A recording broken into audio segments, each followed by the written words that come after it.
Бүгін осындай ерекше болып шығатын творожные колечки дайындаймыз. Ең алдымен каналға тіркеліп, лайк басуды ұмытпаңыз. Табамызға су құйып, тұз сеуіп, май салып барлығын араластырамыз.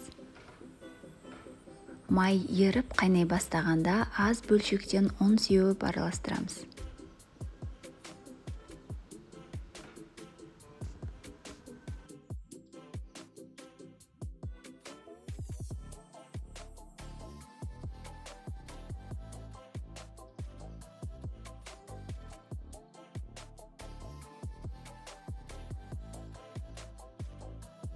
Асты сәл жабыса бастағанда оттан алып жұмыртқаны бір-бірден қосып, жақсылап араластырамыз.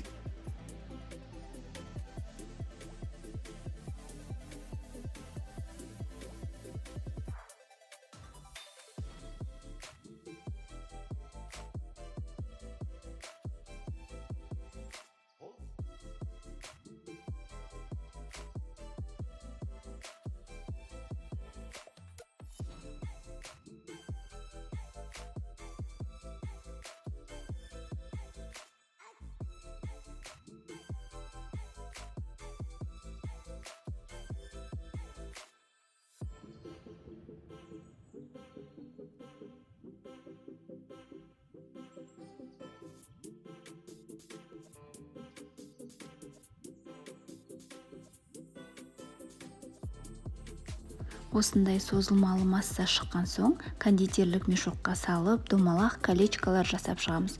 180 градуста қызып тұрған пеште 40-45 минуттай пісіреміз.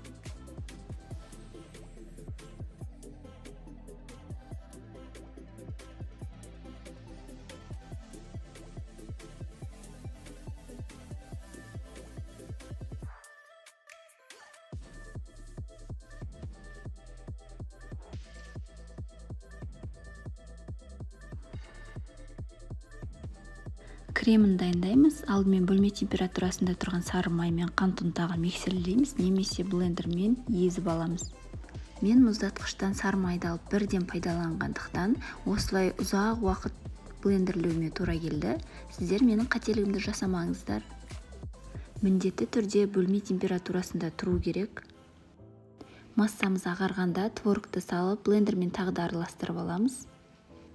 Дайын болған кремді қылташаға саламыз. Суыған эклердің ортасын бөліп, домалата кремді жағып, беттерін жауып шығамыз.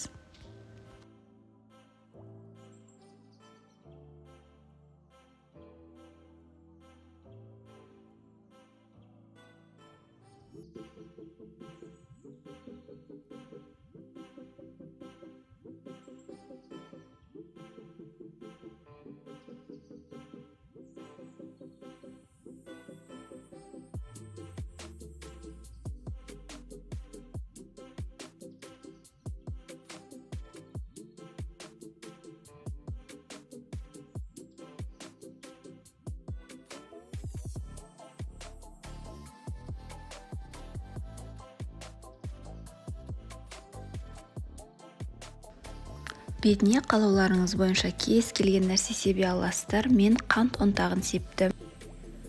Осымен шайға тәттіміз дайын, жасап көріңіздер. Соңына дейін менімен болғандарыңызға рахмет. Ас болсын.